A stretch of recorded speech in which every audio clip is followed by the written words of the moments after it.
Right, so who enjoys a nice walk in that countryside then? I'm quite lucky in such things. I live quite close to some fantastic National Trust walks, as I do here in West Cornwall, but not everybody does. And thanks to the Tories, even less of that countryside looks to be available to us, more of us going forwards. It was back in January that a High Court case astonishingly adjudicated in favour of a hedge funder and landowner, Alexander Darwall, to effectively end the right to wild camp on Dartmoor, for example, overturning a bylaw in the Dartmoor Commons Act of 1985, no less, where people could enjoy the stunning scenery, the landscape. And as someone who's done the Duke of Edinburgh's award, I've done my fair share of stanking about up there in my time. It is a lovely place to go. Darwall is sixth largest landowner on Dartmoor. He didn't see why anybody should be able to go on his land for nothing, despite the right to roam and walk around this country having been something I and many of you watching this, I expect, grew up with. And as long as you're responsible about it, it's not an issue. What he got away with, though, absolutely stinks. Places like Dartmoor should not be able to be bought up and then taken away from us by virtue of someone's wealth. But it's not stopped other landowners suddenly jumping on the same bandwagon and wanting to take examples such as this still further. Therese Coffey, yes, we're back to her again, the sewage queen, as DEFRA minister, also oversees rights of way in the countryside. And after being lobbied by the Country Land and Business Association, or CLA, an umbrella lobbyist for landowners, basically, having complained about the recent government move to remove a deadline of 2026 for registering historic rights of way through our countryside. Now, public access to open space advocates such as the Ramblers Association and the Open Spaces Society have been seeking to save some 41,000 miles of historic footpaths and rights of way in this country, gather the necessary evidence of their existence and the valuable amenity that they provide, and save them by getting them officially recorded on maps.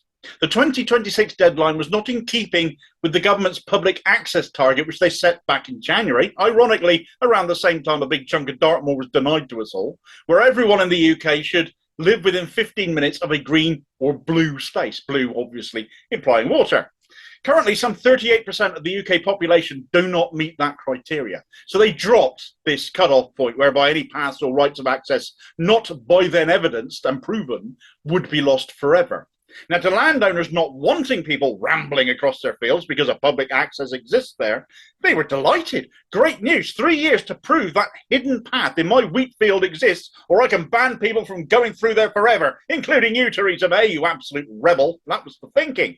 But scrapping that deadline, whoa, they were not happy with that. They, the CLA, wrote to one of Coffey's underlings, Trudy Harrison, saying, "We would like to mention our concerns about the sudden removal of the 2026 cutoff, claiming historic and unclaimed rights of way. This backstop gave a degree of certainty for land managers who over the last 20 years have suffered numerous frivolous claims of historic rights on their land holdings. We would ask that you consider reinstating a cutoff date, perhaps with an extended deadline of 2031, as a compromise between land managers and the user groups." The letter was written to them last year. This was signed off by Mark Tufnell, the CLA president, who added a handwritten message wishing the minister a happy Christmas. Oh, isn't that nice? Isn't that lovely? Happy Christmas. What a creep. So the landowners are unhappy, bemoaning people walking across their land, making it difficult to manage. Now, as much as people making a mess boils my piss, as I'm sure it does the landowners and lots of other people who appreciate beauty spots and walking through them, these rights of way are often not just historic, but bloody ancient, long before you came into possession of the land. So you should have procured it in the knowledge that people have rights of access across it, not seeking to deny that now by lobbying Therese Coffey and co. But hey, landowners are rich. They tend to vote Tory. They get listened to. And indeed, have been, as Coffey has now reintroduced an end date to the work of proving historic rights of way, pushing it back now to the requested date of 2031. 2031 to prove as many public rights of way, and when they can be very ancient, not necessarily well managed, no photos of them, etc., exist, it can be very difficult to prove a right of way, especially every part of its length, so that it continues to be a right of way from one point to another.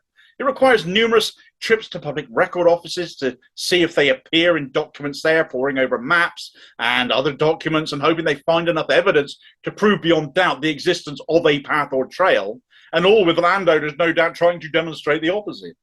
41,000 miles of unrecorded rights of way are now at risk again, and the Ramblers and their like have just 8 years now to prove it all.